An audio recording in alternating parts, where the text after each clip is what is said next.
बहरामपुर के गोरा बाजार इलाके में गंगा किनारे 21 धापिर में सुबह 7 बजे एक लटकती हुई लाश देखकर इलाके में दहशत फैल गई। सूचना मिलने पर बहरामपुर पुलिस ने शव को बरामद किया और पोस्टमार्टम के लिए ले गई। सूत्रों से मिली जानकारी के मुताबिक मृतक के बैग से मिले पहचान पत्र में चंदन साहा का नाम लिखा था। उसमें लिखा था कि वह बहरामपुर थाना अंतर्गत निरुपमा देवी रोड इलाके का निवासी है। हालांकि शुरुआती जाँच से पता चलता है कि मानसिक अवसाद के कारण उसने आत्महत्या का रास्ता चुना होगा। फिलहाल पुलिस पूरे मामले की जांच में जुटी है।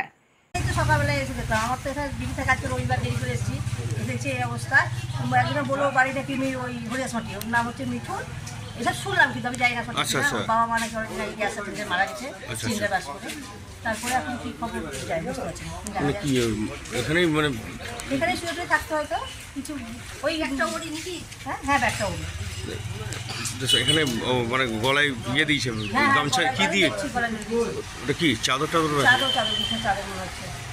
মানে সঠিক কোথায় বাড়ি এখনো যায় যেটুকু শুনতে পাওয়া যাচ্ছে যা শুনতে পাওয়া যাচ্ছে হরিদাসবাটি থেকে বাড়ি। আচ্ছা আপনার নাম? আমার নাম স্বপ্না মন্ডল।